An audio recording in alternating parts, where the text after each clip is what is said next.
Surprise. Alright.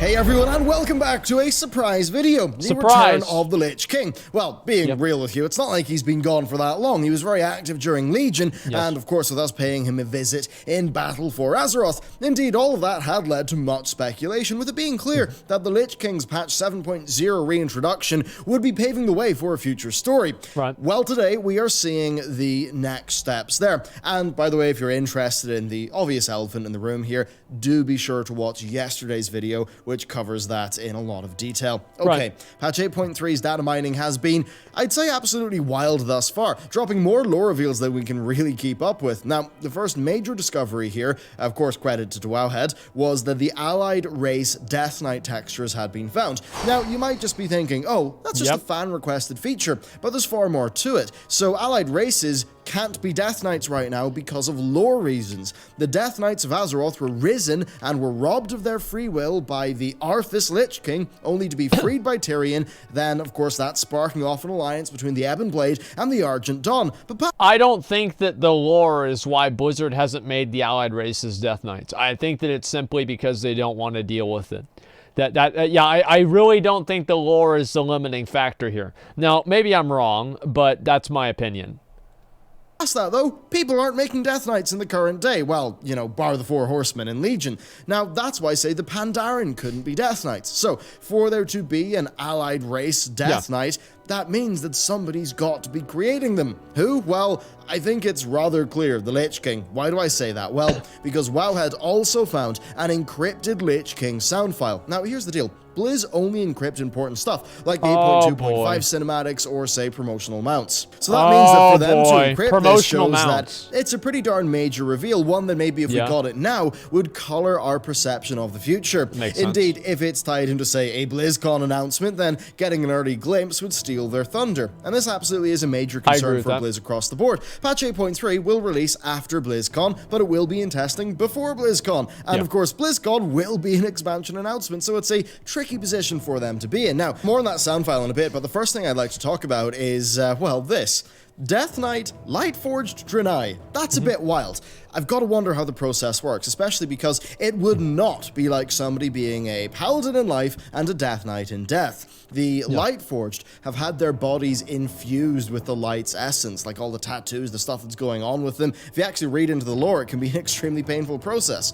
Now, what does that make me think of? Who does it make me think of? Well, obviously, Kalia Menethil, our new light-created undead who will likely still pretty weird, Forsaken. Man. Of course, who's Kalia's brother, Arthas. So I've got to wonder if Blizzard are going to acknowledge that becoming a Death Knight for a Lightforged would be a really hardcore experience. Now, this is not all in terms of Lich King references. So we've got Talia, right? She was a new character introduced in Legion. She is the daughter of Bolvar. She's actually aware of her parentage, but she's not ultimately aware of Bolvar's fate. Now, is this gonna be like a fucking Darth Vader situation where, you know, Bolvar is like, I'm your father, and she's like, no! He's like, that's right, and I'm the Lich King too.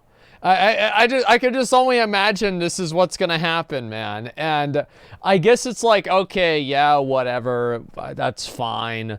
But at the same time, I'd kind of like to see, I'd kind of like to see something a little bit more unique. But yeah, I feel like that would be kind of like an awkward thing, like, hi, Dad. And it's the Lich King, you know, like, I don't know, I was thinking it'd be funny. Hopefully Blizzard does it the right way. Keeping like it a secret from her. After all, Bolvar did command everybody to say that the Lich King had died and that Bolvar had died with him. Now, as much as we're going to be taking that literally, they made the statue I think it is also worth bringing up the double meaning there. I'm fairly sure that, well, Bolvar, as we knew him, is dead.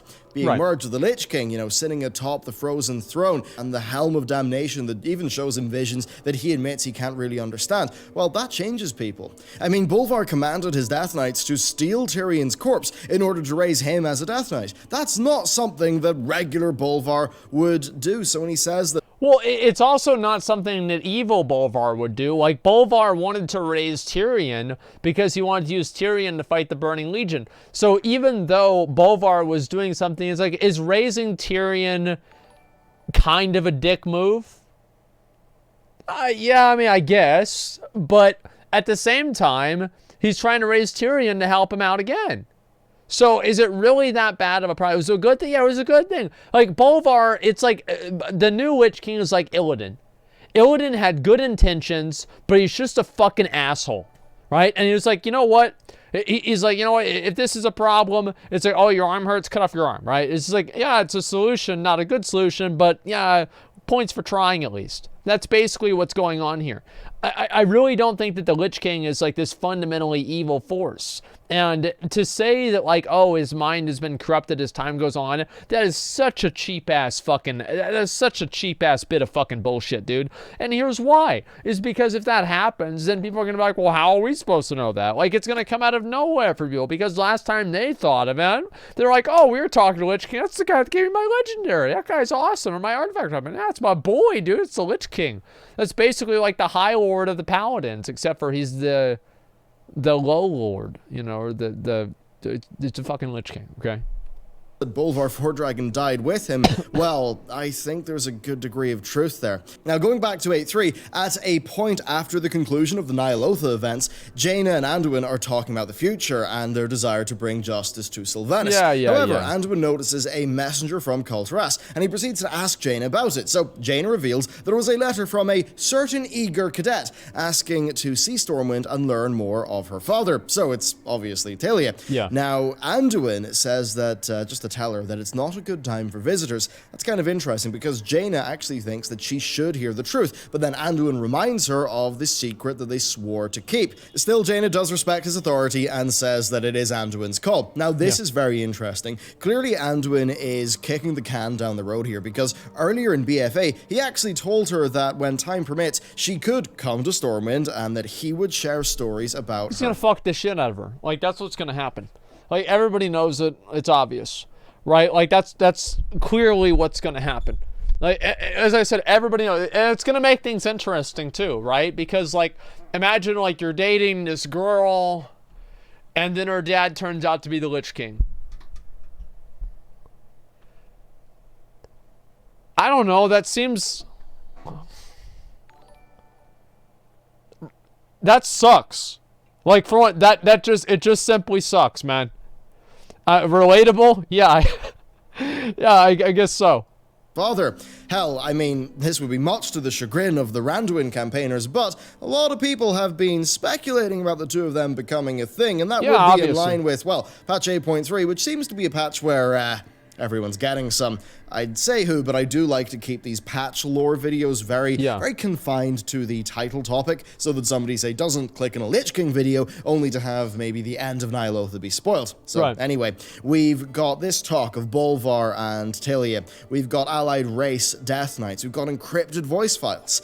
Death sure is important to World of Warcraft. I think we need to go back, though, to the Vol'jin questline of Battle for Azeroth, because just before we travel to Icecrown, Bomsamdi says this: "It be more than a pretty throne, it be an anchor that holds this world to the next." So, yeah, clearly it's a gateway to the Shadowlands, or something to that effect. What? Now, we know that Sylvanas wants everything to serve death. Now, we don't know if she's referring to a particular death entity, or death itself, or that she just wants to master death, but either way, the Lich King is not a fan of her, saying that she pretty much upsets the balance. Now, given that Blizzard are setting this up, you know, just before the next expansion, comes out, I think it's highly possible that this could be a feature in it. Now, if we were going to the Shadowlands, which I think I think that's a given, right? Based on all the lore we've got thus far, and where we last left off with Vol'jin, then the Frozen Throne is clearly going to be important, with it being an anchor between worlds. Now, what form the Shadowlands stuff could take, we don't know right now. Could it be an expansion? Yeah. Could it just be a B-plot? Okay. If they do a Lich King expansion, Blizzard, I don't care how you get us there. I don't care if it's like, you know what? Arthas came back. Like, how? I don't know. A surprise. And he killed Bolvar and he's Lich King again. We've got to do it all over again. I'm like, all right, fine. All right, you know what, Blizzard? Let's do it again. Let's have another Wrath of the Lich King, too. It's like, who gives a fuck? I want to have another Scourge expansion, and I don't care if they make a little bit of a contrived bullshit lore explanation to make it happen. I want to have more armor with more skulls on it. That's my goal. And if they have to add in some bullshit, the only thing, I don't want Sylvanas to be the Lich King, okay? Or the Lich Queen, whatever. Like, I think it's going to be stupid. It's going to be something everybody's predicted. I don't think that's going to happen, because also Bolvar, like, Bolvar's fucking God. Like, I mean, he's like the Lich King. Like, I'm sorry, but Sylvanas, as powerful as she is, you're not going to beat the Lich King. You know why? Because he's the Lich King. It seems ridiculous to me. But besides that, I would be okay with it, as long as that doesn't happen.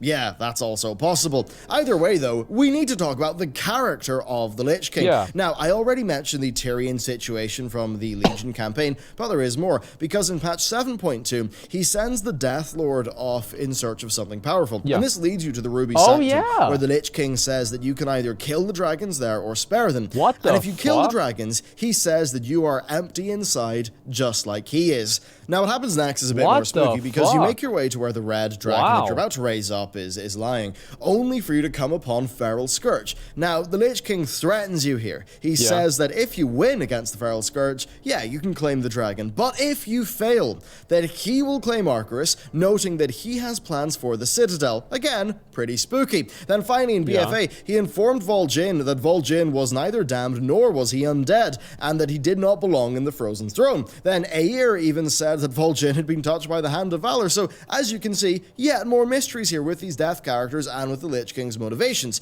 I think, as you can see here, the Lich King is cold, but I don't think he's evil. I think he knows his place in the world and essentially doesn't have emotions. Like, he informs Vol'jin that his domain is not right for him. He threatens the Death Lord, but he doesn't seem to be anti-Azeroth. He doesn't approve of Sylvanas, thinking that she upsets the balance of things. So I think this clearly means that his duty is to preserve a sort of balance. But that basically to do that... That's the whole reason why Bolvar was the Lich King, is because you have to have the Lich King to control the Scourge so they don't just go fucking apeshit. And so that's what makes sense. That was the entire purpose that Bolvar had of becoming the Lich King in the beginning. So this whole thing makes complete sense. Now, how do I feel about the Lich King being a neutral evil? I don't know about that, man. Like, I feel like the Lich King's a bad guy. Like, I feel like he's a bad guy because he's the Lich King. Maybe this is just me, you know, like, holding on to things from back in the day or whatever. But yeah, I feel like the Lich King's kind of like the bad guy.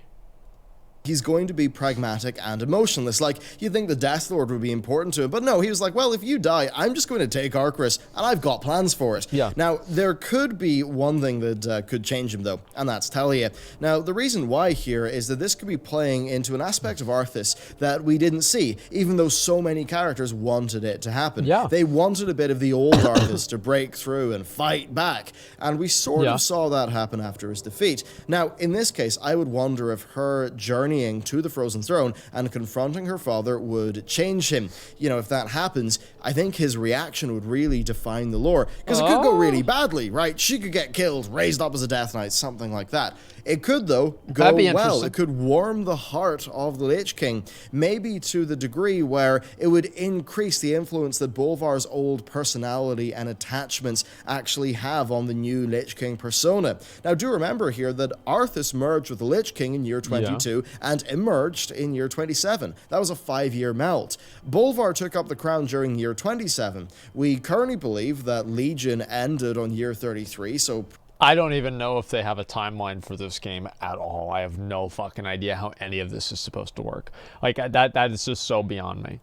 Probably BFA's year 34. And then around year 33, we saw Bolvar Lich King be a lot more active in the story. Technically, though, he's 2 years late when it comes to actually standing up off his throne and doing things. So, could all this tie into an expansion? Well, I think that Vol'jin is going to be a Zeratul-like character if you're a StarCraft fan. You know, when we last left him, he was beginning a quest for knowledge into the Shadowlands with the goal of working out who had interfered with his soul and who had influenced him to name Sylvanas as the War Chief. So, he's likely going to spark off being the harbinger of something, right? He's going to have major lore drops for him. He'll probably be the herald of an upcoming crisis, likely want to do with the Shadowlands. We'll probably then see Blizzard cash in on the current hunt for Sylvanas, and then with, you know, just all that we've established so far with the Shadowlands, which I've talked about in other videos. So, is this the next expansion? To be honest with you, I've got no idea, right? It certainly could be, right? It would not be surprising given how much Blizzard have teased during BFA, how heavily they've teased it. I think we'd likely see the Lich King be an allied character in that he, you know, he's going to want the best for Azeroth, I think, but he's going to be inherently untrustworthy to us because, you know, he won't really be at his core emotionally driven. He's not... I don't think that the Lich King should be on our side because he's the Lich King. That's my opinion. I don't like it. I think it's stupid. I can agree with Sargeras being allied with us because I just feel like that makes a little bit more sense with like destroying all the planets and everything and like his purpose. But the Lich King, like, fuck that, man. Fuck that, man. It's Arthas, not Bolvar. It's not Arthas or Bolvar. It's the fucking Lich King. You know what? He's got the fucking helmet on. He's the Lich King, dude. He's not Bolvar. If he was Bolvar, they'd say Bolvar. They'd say call him the Lich King because he's the Lich King. Fuck, man. Like, equal with Sargeras? No, Sargeras is different. But, like, what I mean is that, like, they're going to break Sargeras out of jail with Illidan and a couple of expansions to have us fight the Void Lords, right? Everybody knows this? Like, this isn't a surprise to anyone, right? I mean, everybody just kind of knows this is going to happen. Okay, yeah, I thought so.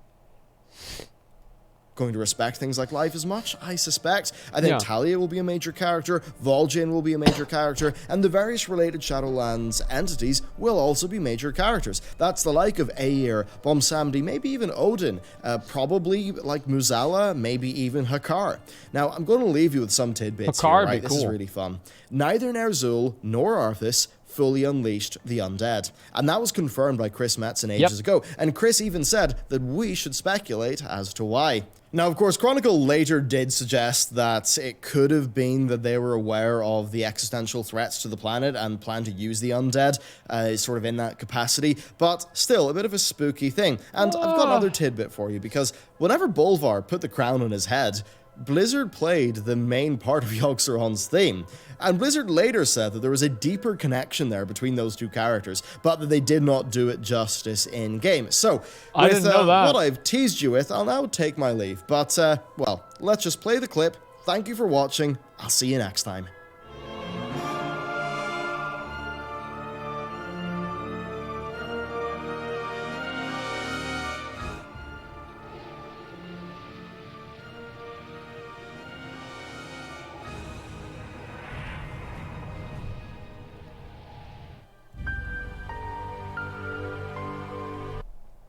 Okay.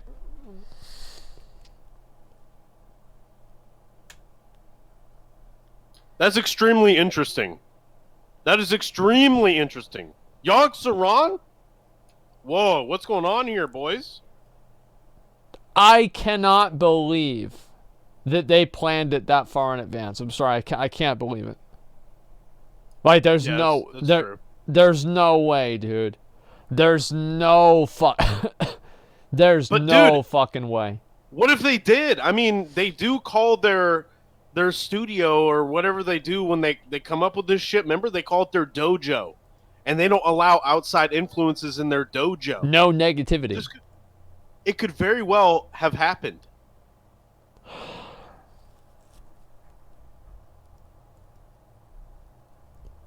Holy shit, man. Wow.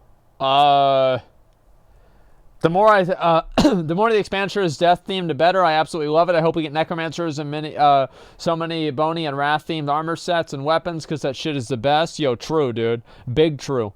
Very linked in Yogg-Saron and Yogg. Actual Icecrown Citadel was literally built out of Yogg-Saron's blood, Serenite. I guess that does make sense too. Wow. Okay. I need my comment and I want it now. Okay, that's great. I feel sorry for the guy who dates Talia 4 Dragon, Lich King. Yeah, that's about right. Fuck, man.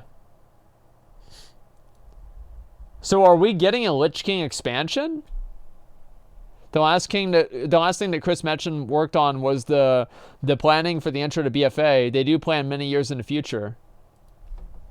Yeah, but like, I don't know, man. Like, that's like the Lich King. What the fuck? Warlocks are literally necromancers? No, they're not.